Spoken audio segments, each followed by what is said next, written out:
Busing laws in PA are very important for our generation, so that is what we are going to talk about. Busing laws are important because our generation uses the bus a lot, and so it is important that the children are safe.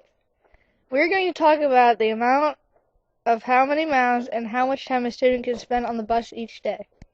A student transportation laws in the surrounding states and the process used to change a law in PA, and how we can foresee the problems if busing regulations are extended. First of all, we are going to talk about the mileage and the time. According to the Department of Education of Pennsylvania, there is no time limit set by laws or regulations. So that means that a student who has to ride the bus can ride the bus for an unknown amount of time. As for the mileage, the mandatory busing state law requires a school district to bus students who live more than 2 miles from their public elementary and middle school and more than 2.5 miles from their public high school. Then, according to the state of Florida, transportation for students that live within 2 miles of the school is not provided. Students who live more than 2 miles from the school get transportation. Other states have different laws about students who ride the bus. According to the state of Illinois, there is no time limit for students who ride the bus, but the districts are encouraged to limit the travel time to no more than 1 hour away. But what about the mileage? They say that students who live less than 1.5 miles from their assigned attendance center and they want transportation, they would have to pay for that transportation. Another state, North Carolina, says that there is no law regarding the length of a bus ride.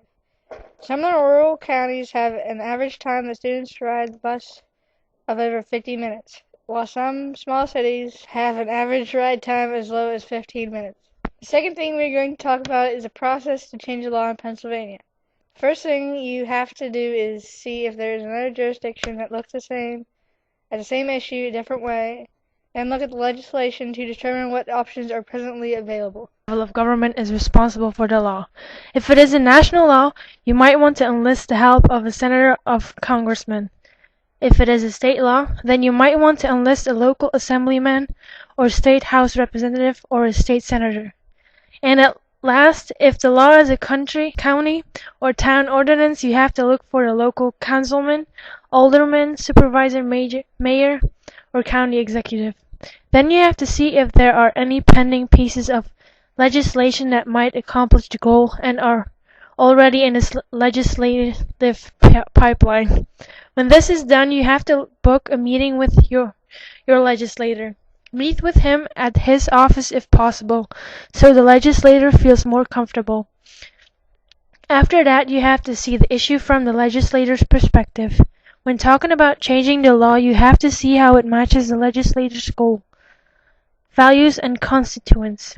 When visiting your legislator, bring information to leave for him and an extra copy for a staff member. You have to show the legislator your proposed legislation. If you have taken the time to start a petition, give your legislator copies of signatures. Try to give him the names of proponents who are from his district unless you have some very famous people helping you in your cause. The other thing we are going to discuss is how we can foresee the problems if busing regulations are extended. But we will discuss this in the next pages, which will be added the next time. To conclude, the problems we can foresee if busing regulations are going to be extended are financial. Since the school in any district provides free transportation for any registered student, enrollment number will increase and so will busing costs.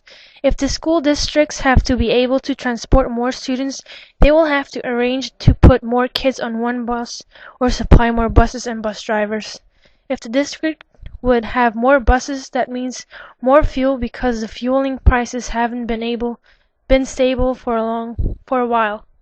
And the school districts won't know how much they would have to spend on fuel. Districts in the area already estimated that they'll spend about $2.75 million in diesel fuel along in the 2008-2009 year due to increasing costs. After this step, you have to know what levels.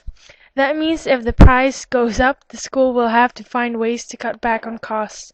The school will then have to decide what to cut back on, whether It would be school supplies, sports, or field trips. Also, the school would have to find a place to park the new buses. Last, bus safety. Too many kids on one bus causes problems which include profanity, weapons, and other dangerous situations.